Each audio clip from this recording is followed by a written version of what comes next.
Como é que você usa qualquer coisa que você aprende? Apenas faça. Não interessa se você acha que sabe, que está fazendo direito, que não está fazendo. Faça. O mais importante de tudo é você fazer. O processo, ele é tão simples quanto respirar. Ele fala, quando eu respiro, expiro e inspiro, eu estou enriquecendo o organismo com ar fresco, rico em oxigênio, cheio de energia. Na verdade, é muito complicado o processo que está por trás da respiração, mas o nosso corpo faz automaticamente.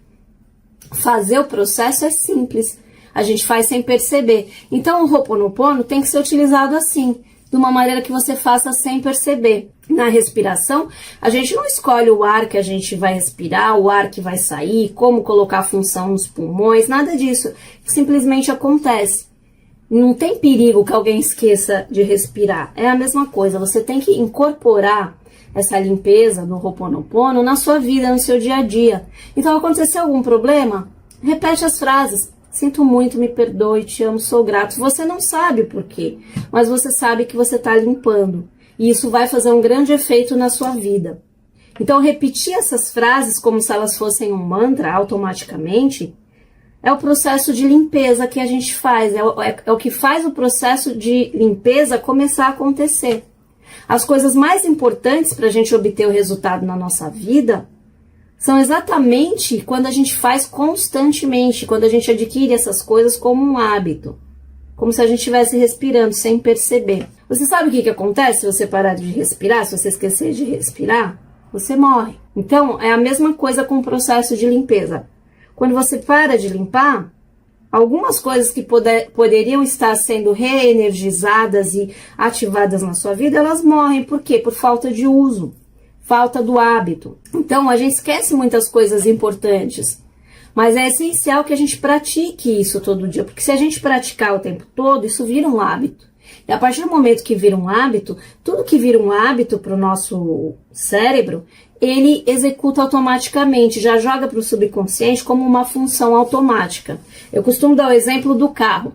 Quando a gente pega o carro e vai todo dia trabalhar no mesmo caminho, quando chega no final de semana que você pega o carro no mesmo horário para ir trabalhar, para ir passear, e, por exemplo, você vira todo dia para a direita, e naquele dia que é final de semana você vai para outro lugar, você quer virar à esquerda, parece que se você estiver distraído, seu corpo já vai virar para a direita. Já vai fazer o caminho que ele está habituado. Por quê? Porque virou automático. Então, você tem que parar, pensar para poder fazer diferente. Então, quando você adquire um hábito muito bom, um hábito que renova sua vida, que te ajuda, ele também vai ser uma coisa que você vai fazer automaticamente sem pensar. E isso é muito bom. Por quê? Porque evita o trabalho de você ter que parar para fazer. Você simplesmente faz. Porque a mente, ela registra tudo. E quanto mais a gente faz, mais rápido isso faz parte dos nossos hábitos, né? Fica cada dia mais fácil, mais automático. E a gente nem pensa para praticar. Então, é treinamento. É necessário prática e treinamento. A vida inteira a gente reagiu ao sofrimento. E a gente reagiu de uma maneira tão constante que isso passou a fazer parte do nosso modo de agir, do nosso ser, do nosso automático. A gente está tão acostumado nesse modo de reagir ao sofrimento que quando a gente inicia a limpeza, parece difícil. Até a gente conseguir que ela se torne um hábito, até a gente conseguir integrar esse hábito na nossa vida cotidiana. Exatamente quando a gente respira. Então o Ho'oponopono, ele vai virar uma coisa automática a partir do momento que a gente começar a fazer sempre. E aí a gente vai começar a ver os resultados e a coisa vai ficar diferente. Por mais que você não acredite, por mais que você ache besteira, você acha que não vai dar nada, faça. Simplesmente faça. Just do it, é o que ele fala, o Dr. Hughley. Apenas faça. E aí você vai receber a diferença na sua vida sem você perceber. Quando você perceber, você já vai estar mais leve. Você já vai estar limpando todos os dias automaticamente, sem pensar. Aos poucos, você vai experimentar uma paz interior, que é o que está acontecendo comigo, que você não vai mais querer parar. Cada pensamento que a gente tem, ele faz parte de um mecanismo que usa a mente para criar uma ilusão da realidade. Com todos os seus problemas, com todas as suas tarefas, os seus defeitos. De modo que cada um dos nossos pensamentos é uma memória. É uma memória que a gente tem que limpar, que a gente tem que cancelar quando ela não funciona pra gente. E para que isso seja feito, é suficiente a gente pronunciar essas palavras que ativam o amor dentro de nós. Eu sinto muito, me perdoe, te amo, sou grato. Porque a partir do momento que você vincula essas palavras a uma sensação de limpeza, de bem-estar, elas começam a ter essa função na sua vida.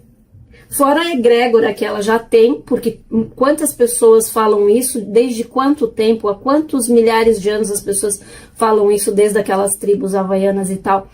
Então, isso já tem uma egrégora poderosa nas palavras. E a partir do momento que você incorpora essas palavras na sua vida, elas passam a ter significado de limpeza, de paz, de realização, de leveza. O nosso subconsciente, ele é como um papel absorvente. Ele absorve tudo aquilo que é proposto.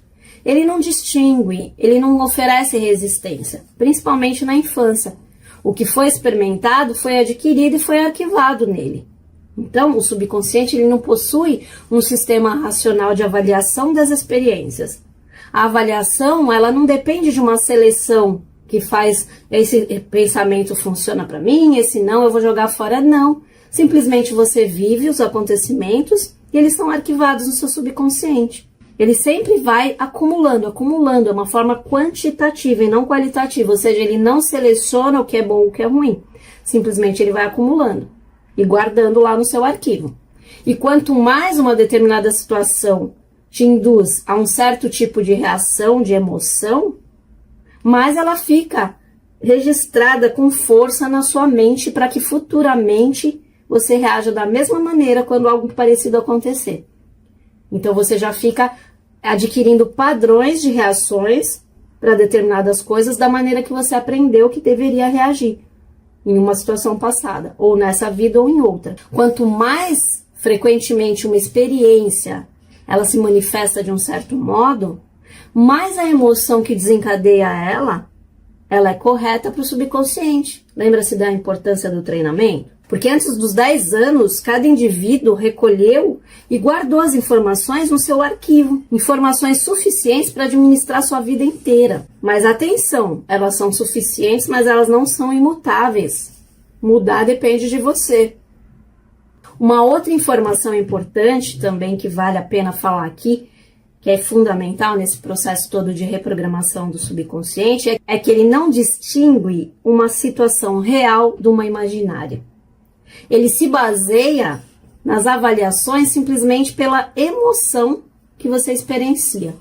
Ele associa a experiência à emoção, no nível das nossas crenças. Então, uma emoção desencadeada por uma experiência acontecida no mundo material, no mundo físico, ou uma emoção sentida por conta de uma imaginação de determinada circunstância, para o subconsciente tem o mesmo valor, o mesmo peso no arquivo dele.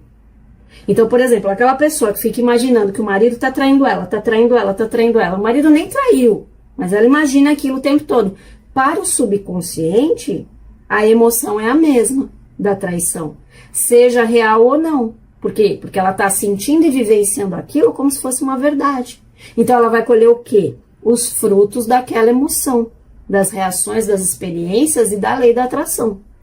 Ela vai colher aquele fruto por quê? Porque o subconsciente acredita que aquilo está acontecendo, mesmo que não esteja. Porque ela impressionou ele de uma tal maneira, com as emoções que ela vinha sentindo continuamente, que ele vai acreditar que aquilo é a verdade. Então, se isso é possível para coisa ruim, tem que ser possível para coisa boa. Então, a partir do momento que você começa a praticar algo bom, de limpeza, como o Ho'oponopono, você também vai adquirir essa mesma emoção de leveza, de paz, e o seu subconsciente também vai acreditar que essa é a sua verdade. Tem muita gente que fala assim, ai, Vanessa, mas tem umas ferramentas lá que eu acho que não tem nada a ver, tipo falar gota de orvalho, falar colibri, não sei o quê. Gente, todas as coisas, as ferramentas que a gente utiliza, o nosso subconsciente, ele dá a significância que ela tem pra gente. Então, se falar a palavra colibri para você significa algo bom, é algo bom que vai trazer para sua vida. Se for uma outra palavra, que não seja uma palavra já especificada no Ho'oponopono ou em qualquer outra técnica, não importa. Mas se aquela palavra te lembrar, te trouxer uma recordação ou uma memória ou algo que te dê paz, ela vai fazer a mesma função. Percebeu? Você não tem que ficar preso só nas técnicas que os outros criam. Você pode criar suas próprias técnicas. Então, você pode pegar palavras ou coisas ou sentimentos ou emoções ou sei lá, recortes de imagens, cheiros, música, sei lá, você faz as suas âncoras. Na PNL a gente fala que isso são âncoras. O quê? Quando você liga algo, um objeto, um sentimento, um objeto, um cheiro, ou uma música, um som, alguma coisa dos 5 sentidos, você liga a um sentimento, a uma emoção que te faz experienciar aquilo quando você usa determinado perfume ou quando você usa determinada música. Pensa comigo, por exemplo, se você gostava muito de uma pessoa e essa pessoa usava um determinado perfume, e você não vê essa pessoa há muito tempo, mas aquele perfume ficou na sua memória como característico daquela pessoa. Você pode passar anos. Quando você sentir aquele perfume, se a pessoa significou algo para você ou significa, se aquele perfume está associado a alguma emoção, quando você sentir o cheiro daquele perfume, você vai lembrar da pessoa. E vai trazer o quê? A emoção das experiências que você teve com aquela pessoa, tanto boas quanto ruins. Se foram experiências boas, você vai relembrar e vai sentir uma sensação gostosa. Se foram ruins, você vai sentir uma tristeza. A mesma coisa acontece com as músicas. Eu, por exemplo, quando estava em depressão, não conseguia ouvir nenhum tipo de música. E o meu chefe, onde eu trabalhava no banco, ele adorava música. Então ele sempre colocava algumas músicas lá na hora do almoço pra gente ouvir e tal, que a gente almoçava todo mundo junto. Eu não conseguia, eu pedia pra ele tirar, porque eu não conseguia ouvir música. Porque várias músicas me recordavam situações que geravam emoções em mim de tristeza, porque eu estava triste em todas as situações por conta da depressão. Então, qualquer música me gerava uma sensação de tristeza, eu associava. Então, cada uma de um jeito. Então, eu não podia ouvir música. Por quê? Porque a nossa mente, ela é associativa. E as âncoras que eu digo aqui são exatamente isso. Um perfume é uma âncora, uma música é uma âncora, um objeto, uma palavra. E nada mais, nada menos, quando a gente está usando essas ferramentas, ou no Ho'oponopono, ou no Access, ou em qualquer, na PNL, ou qualquer outra forma de utilização, a gente está pegando, associando um objeto, uma música, um cheiro, qualquer coisa física, a uma emoção. Isso é uma âncora. Aqui eu já tô dando aula de PNL, né, gente? Não tem nada a ver com o assunto, mas só para exemplificar por que as ferramentas funcionam. Porque nós geramos âncoras através das ferramentas. Então não importa se uma pedra, por exemplo, se eu pegar esse cristal aqui, essa pirita, e associar ela com dinheiro, porque a pirita é uma pedra que é associada com sucesso financeiro, com dinheiro, né? Porque ela lembra ouro, tal, prata. Então, quando eu pego essa pedra, eu já associo ela a dinheiro. E eu já associo que eu vou ter benefício financeiro no sentido de que eu vou atrair coisas relacionadas a dinheiro. Então, essa pedra é o quê? É uma âncora psicológica para mim.